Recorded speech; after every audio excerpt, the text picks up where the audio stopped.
Hi, my name is St. Christopher Thomas. I'm a student at Capital Prep Harlem, and I'm doing an interview for my social justice project, Sexism in Gaming and Esports. Today, I'll be talking to VTuber and streamer Starrie. She has 1.5 thousand followers on Twitter and 6,000 followers on Twitch. How are you doing today? I'm doing fantastic. All right, all right. Just to get into my project, get some general questions out of the way. Have you ever experienced sexism in some form or any capacity?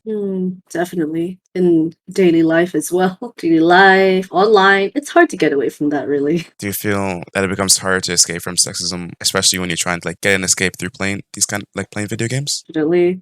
Whenever they hear your voice or whatever, they'll just tell you to, go back to the kitchen or just tell you to shut the F up or something like that. Do you feel pressure to play any games because of your gender or anything like that? Oh yeah, definitely it has happened a lot of times, like those competitive games like Apex Legends or whatever, those competitive like FPS shooters and all that. I couldn't really care less to be honest. Even if I don't play well or whatever. What are they gonna do really? It's Um, all about having fun, but then again, it does happen it does hit hard on certain days. It'll get to a point where it actually starts feeling horrible when you're already having such a shit day. It'll just cut even deeper. So yeah.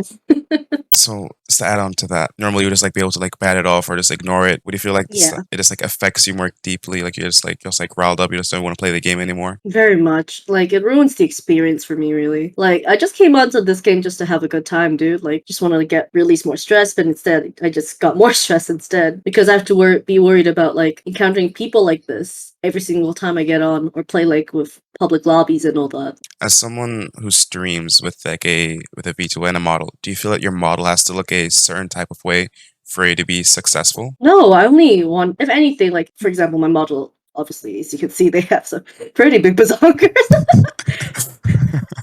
They do, don't they?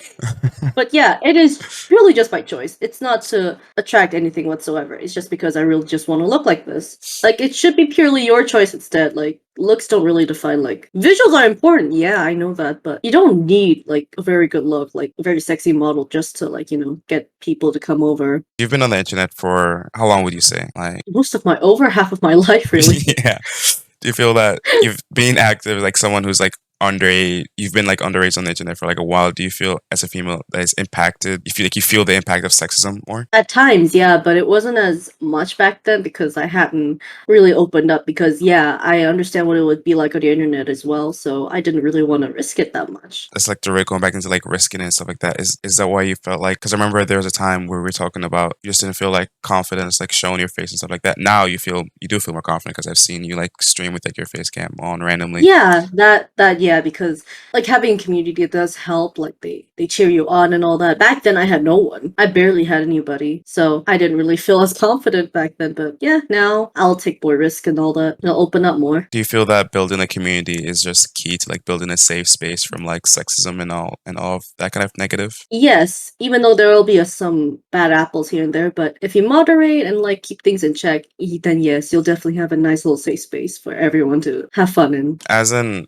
artist, do you feel pressure to do certain type of art, like lewd art specifically? At times, yeah, because I've noticed that most of my engagement kind of goes to looter and all that, and I won't lie, I've also been guilty of doing that, just purely being attracted because this a certain art was hot, but over time I realized it wasn't about that. What do you But realize it's just it's that sorry? I realized for me it was just because the art was really pretty. But this is from an artist standing. From a normal person standing, if you're a fan of that certain character that was drawn in there, of course you want to see that certain character in a very provocative situation. If Because most of the people on the internet are perverts. I'm not going to lie at this point. They're all just freaking perverts.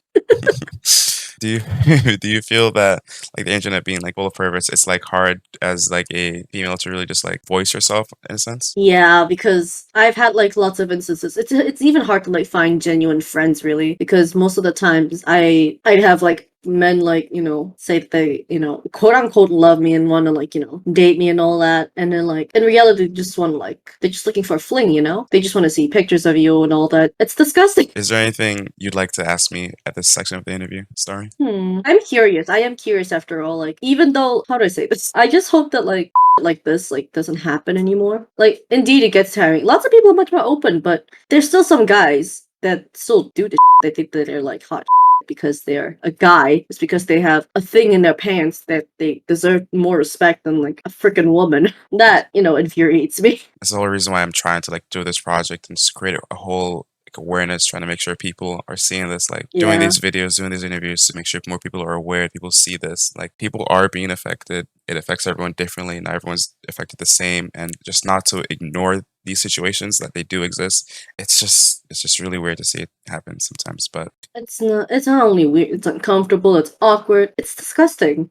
it prevents you from experiencing what gaming's meant for, which is meant to have fun, play with your friends, Yeah. and it creates an unsafe environment from environment that was meant to be safe. If that makes sense. Yeah, like the only reason, like the game is fine, but it's just the people in it. It's the people, certain people. So whenever, almost like rare instances where I see someone who is like very sweet over the voice call and all that, like those voice texts and all that, those like Mhm. public blobby voice chats, and they're actually being nice to me because like they know I'm not the best at this game and they won't get mad at me.